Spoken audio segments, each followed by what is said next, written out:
Hello and welcome to my home. I am Michelle. You've reached my channel, Michelle's Life on Repeat, and today I'm joining with a bunch of others and talking to you about Epicattleya Rene Marques Tyler. She is an orchid whose parentage come from Brazil, Panama, Costa Rica, and Argentina. And I am excited to travel the globe with you and join in with a bunch of others. Let me tell you who's involved in this care collab today. We have Orchids 365, the Orchid Saga, Stephen Orchids, Karen's Orchids, Dee Dee Blooms, Backyard Butterflies and more, and Nina from Ninja's Orchids. And she's one of the ones primarily who organizes our care collabs. So if you come across an orchid that you see someone else sharing about and you have that and you make channel content, let her know and she'll put you on the list to join in. It's not an exclusive club. It's meant for all of us to share our knowledge, because when we can share together, we can grow together. Let me take you into my orchid room and share with you my little tiny, and I'm talking baby infant. You might even be able to hear it crying. Wah, wah. It is a baby plant.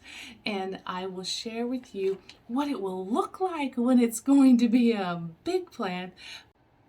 A little history on the parentage and grandparentage of the Epicattleya Rene Marques Tyler.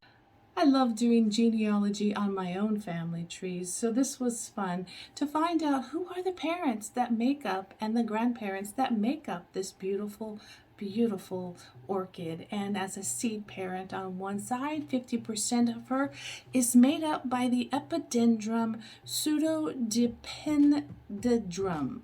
I think I said that sort of right. Pseudodipendendrum. And you can see the picture here on the screen of what that looks like.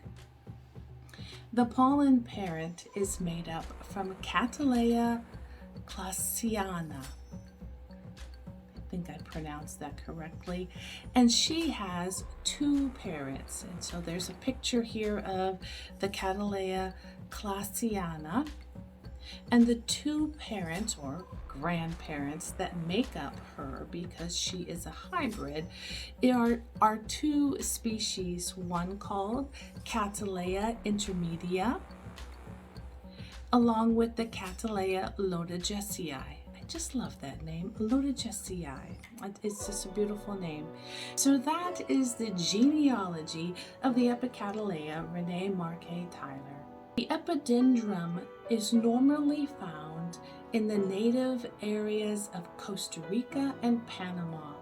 It loves the lowland forests and low mountain forest areas, altitudes between about 400 and 100 meters. But unfortunately, it is very hard to find the Epidendrum pseudopedendrum in the native environments, because humans have pretty much destroyed its natural habitat, sadly. And you find most of those Cattleyas, the Cattleya intermedia, in Brazil, southern Brazil, Argentina, off the Atlantic coast. The Cattleya side of the pollen parent, it is more readily available. And when I was looking at beautiful photos on the internet, it was showing them in massive trees, growing on a tree, would be called an epiphyte, and also growing on rocks just around the rivers and the streams and the waterbed edges, and that would be a lithophyte, because it loves to grow on the rocks. It loves the trees, it loves the rocks, it loves the moisture. It doesn't want to be completely soggy, but it loves the moisture and the humidity that it would be in those cultural environments.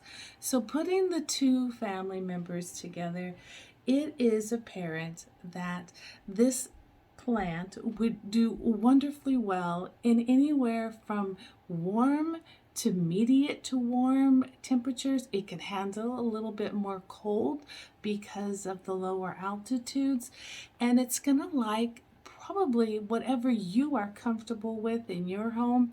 And that's how I grow. It's in my home. It is going to be comfortable with a home temperature environment.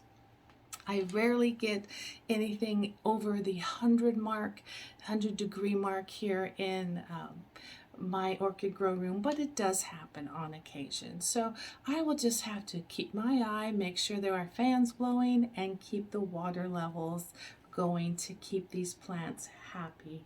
It likes the bright light, but a little bit shaded, not just piercing, intense bright light. Now my plant is a seedling, so it is going to have to be kept as a seedling would more so than as a epidendrum or as a cattleya would. I have to think of it as all my seedlings, where it needs to be watered more frequently. I keep a lot of my seedlings in a moss mix, and as they mature and get bigger, I eliminate some of that moss and make it more of a bark perlite mixture, or I do leca and semi-hydro water with a wicking system. I don't know what she'll do in a couple of years, but for now we have her in the moss with a little bit of bark and a little bit of perlite mixed in. And this up here in my orchid grow room is where my Epicattleya Rene Marques Tyler lives. Right there on the second shelf down from the Mars Hydro. She is a wee little thing, still in her infancy, and so I don't keep her directly under the Mars light because she will burn. I did have her out in the open more so at the beginning, and the tops of her leaves began to get red right quick. So here she's normally tucked in. I have a light that's shining on her so it looks much brighter than it is, but she normally sits tucked in here with some other small seedlings. She is watered every other day to make sure she continues to grow. She will become big. She will get to be almost 3 feet tall, so we have a long ways to go. When you see my little plant, I was told she was 2 to 3 years from blooming size. I think that may have been a stretch. What I loved about this plant when I purchased her was the color scheme, the neon bright green, the hot fuchsia pink, the little white nose, and that bright yellow lip. The combinations of some of my all-time favorite colors are there in that orchid, so I cannot wait for her to grow. I am told as I read and watch other people's videos that she will have a pendulous arm that hangs down. Her spike will be kind of flexible, kind of pendulous, and off of it will be the flowers, and she will bloom multiple flowers off of one spike. So not to cut that spike, but everybody starts as an infant and works their way up, and it's no different with this little Rene Marques. I wish I had a beautiful tall specimen to show you, but the pictures I provided hopefully give you an idea of how big she will be. She should get pretty tall, like this one in the corner here. That just keeps on growing. She should look like that with very thick canes, that eventually some of the leaves will be deciduous and fall off, and at that point hopefully some nodes begin to pop out flowers. But that's how tall she should get. I thank you once again for joining me here on Michelle's Life on Repeat. Please do check out the other videos down below in the description. I should have a clickable link and it will pop you right up to the other channels for this care collab. Thank you for spending time with me today, and if you'd like to watch some more care collabs that we have done, there is a playlist right there at the end of the video. Until we talk again, bye-bye.